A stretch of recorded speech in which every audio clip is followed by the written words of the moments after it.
When Karen Miller said, "This lounge is for real clients," without even blinking, it hit me like a slap. It was 10:17 a.m. in Miami, inside the marble private client lounge of Summit Wealth Bank. Those words felt like a verdict, cold, sharp, and directed right at Isabella Rossi. Not because she didn't expect it, but because no one should be told to leave a place they own. Yeah, that happened. Isabella Rossi, 46, walked in dress-down dark jeans, a soft blue cashmere sweater, simple black loafers. No designer bags, no entourage, just a tablet case and quiet confidence. This morning was a test. She asked for access to the private lounge to make a $5,000 withdrawal. The teller didn't bat an eye, sent her in without question. But the moment she sat down, everything shifted. Karen Miller, the branch manager, stormed over like she smelled smoke. "We need proof of where your funds came from," she said, voice flat, eyes cold. Isabella didn't flinch. She'd been here before at 23, when her account was frozen after her first real estate commission, at 26, called high risk despite collateral. Now, 20 years and $8 billion later, the same look again. She calmly pulled up a document on her tablet and slid it across the table. Before Karen could react, Chadwick Vance, a smug investment banker in a sharp gray suit, walked by, flicked her tablet off the desk. Thud on the floor, loud insult in the room. Isabella stared at him, steady and calm. Chadwick didn't even glance back. Brittany Foster, a private banker standing nearby, whispered, "That cash doesn't add up. You could have stolen it." Two clients glanced up. Murmurs started. Isabella blinked slowly, then said, "Run my name." Karen shook her head. "You're not verified. This isn't a walk-in center." Leo Jiang, a young tech entrepreneur, quietly started filming on his phone. The red light glowed a spotlight on the slow unraveling of dignity in the room. "Don't," Isabella said firmly, voice calm but sharp. "We settle this with facts, not footage." Marcus James, a tall man in a gray suit, stood and quietly told Leo, "Put that down. This is bigger than one clip. It's about how we speak up, not how we go viral." Leo hesitated, then lowered the phone. Chloe Davis, sitting beside Isabella, whispered, "This is foul." Isabella encouraged her, "Speak up. Let them hear it." Chloe stood and pointed at Karen and Brittany. "She's not the problem, you are." Brittany muttered about security, standing by. Chadwick smirked. "You think this woman has $500,000 sitting here? Pawn shops down the street." He slid a folded note to Isabella's feet. Chloe picked it up and read aloud, "Go to a pawn shop." Gasps. The room was no longer quiet, tension humming thick. Elderly women clutched purses tighter. Young fathers glanced up from phones. "That's enough," Isabella said, voice rising but still composed. "You're destroying this institution with every word." Karen smirked. "You're not a client. You're a con artist.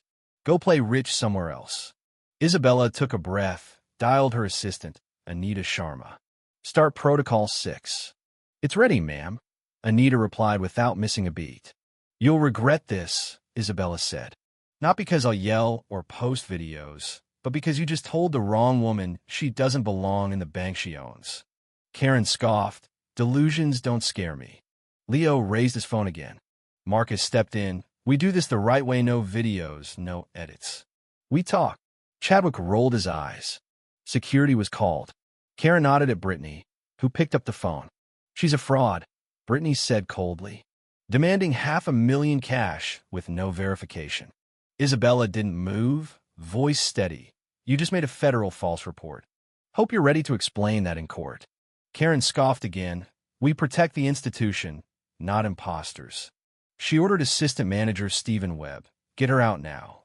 Stephen hesitated, eyes flicking between Isabella and Brittany. Chadwick stepped forward. "She's laundering money, obviously." Karen demanded, "Show me your financial history. Open your account in front of everyone." Security lead Derek Hayes arrived, Navy uniform crisp, eyes sharp. "What's going on here?" Brittany accused Isabella of fraud. Derek demanded her purse and tablet. When she didn't comply, he shoved her bag to the floor. "You're being detained for non-compliance." Marcus stepped in. "That's illegal." She hasn't broken a law.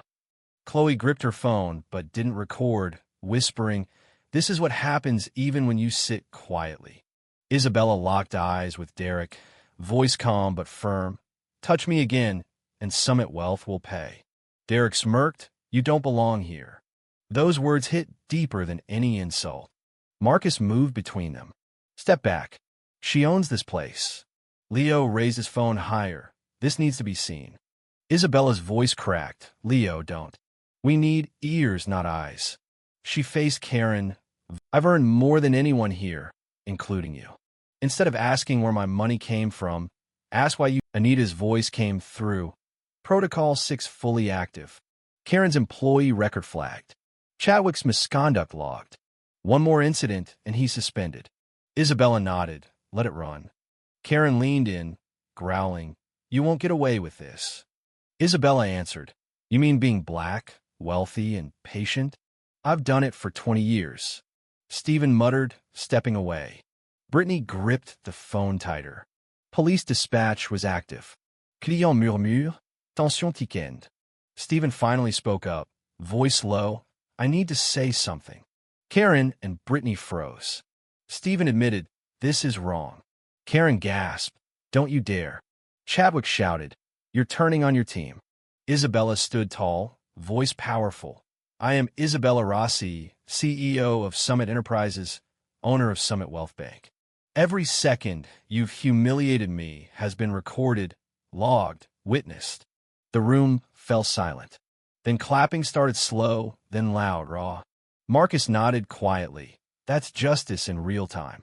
Nia Jackson, small and quiet near the glass, tears in her eyes, whispered, "I thought I'd never be seen." Isabella smiled. "You weren't just seen today, you were believed." Police sirens grew near.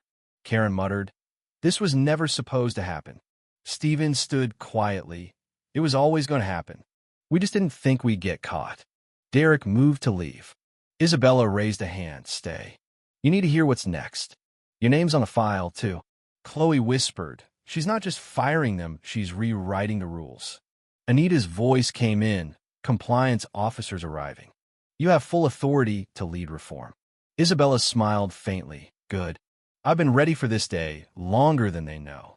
The lounge stood still, no longer a waiting area, but frontline for change. Isabella pulled out a black folder with the Summit Wealth logo, corporate ID, notarized certificate, board letter. "My name is Isabella Rossi. I own 81% of Summit Wealth Bank. Starting today, I will no longer tolerate misconduct under this roof." The room reacted instantly. Karen's jaw. Anita confirmed, "You have full termination authority." Isabella didn't smile. "Karen Miller, you're fired for racial bias, abuse of power, obstruction of client services." Karen was speechless. Stephen Webb, fired for complicity and silence. No argument. Brittany Foster, terminated for fabricating client risk reports, triggering false police calls, and burying bias complaints. Brittany gasped, "I didn't know it was you." No flinch. Derek Hayes, dismissed for aggression, unlawful detainment, failure to de-escalate. He walked away quietly. And Chadwick Vance, banned from all Summit institutions for harassment and misconduct. Chadwick shouted, "You can't ban me. I'm worth more than half the people here." Chloe shouted, "Not today." Isabella raised her hand calmly. "We build institutions to protect dignity, not serve loud egos." The room erupted, not polite applause, but the release of years of pent-up injustice. Marcus nodded quietly. "That's justice." Nia, tears glistening, whispered, "I thought I'd never be seen." Isabella smiled. "You were believed." Then Brittany, voice cracking, spoke, "Wait. I need to say something." The room quieted. "I buried 8 complaints last year, all from women of color. Flagged them as duplicates or unverifiable. Stephen knew. Told me to do what I had to." Gasps. Isabella turned to Anita. "Can you confirm?" Anita's voice was firm. "Confirmed. Complaints and audio files located. Brittany's voice on 2, Stephen's signature on 4. Brittany wept quietly. Isabella approached gently. "You weren't a follower, you held the torch while others burned. But today I put that fire out." She turned to the room. Ownership isn't just a title. It's a responsibility. Mine is to make sure this never happens again. Not here. Not on my watch. Anita added. Full disciplinary review and audit underway.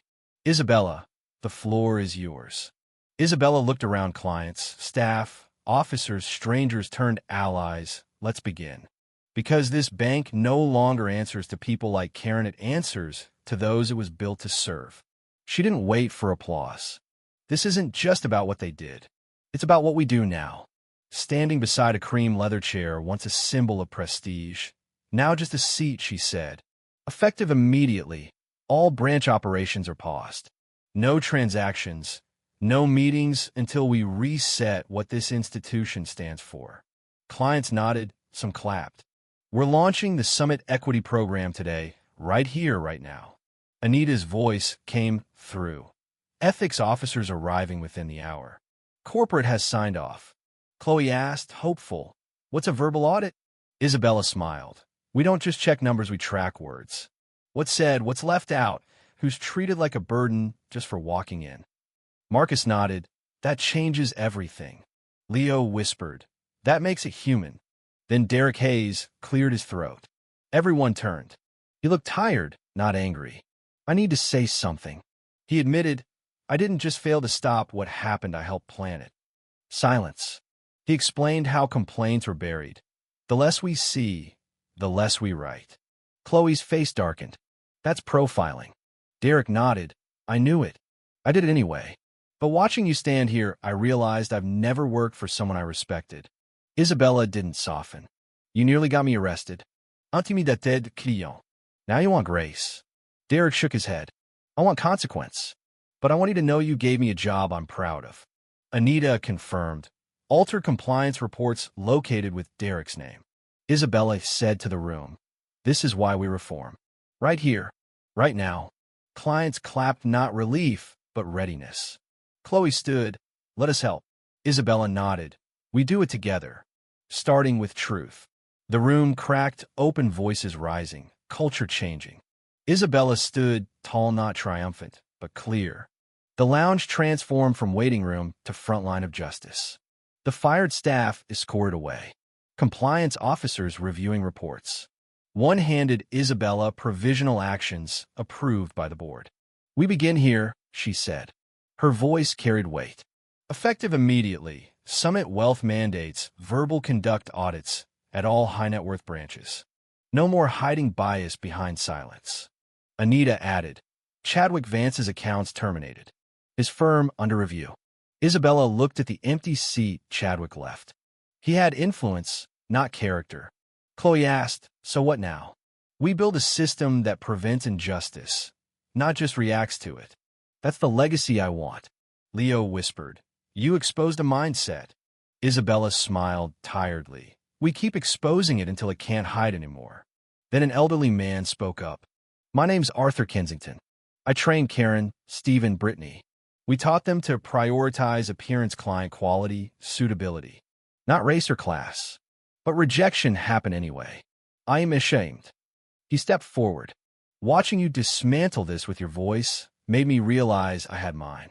I want to help tear it down. Isabella asked gently, why now? He swallowed. Because you show me I can. The moment hung heavy but honest. Anita came in again. We located 17 flagged clients, 15 were Black or Hispanic with no prior incidents. Submitted for audit. Isabella breathed deep. This wasn't a case. It was a culture. Chloe touched her shoulder. You didn't just fight it, you broke it wide open.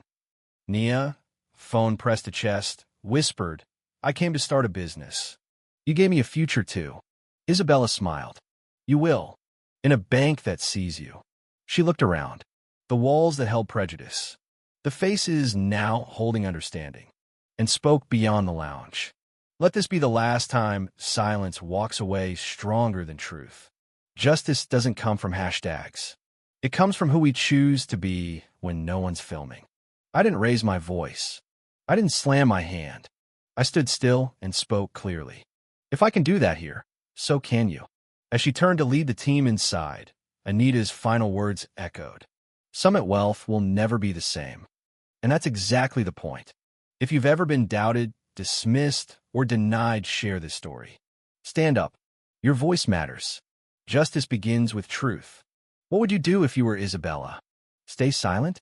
Fight back. Let's talk.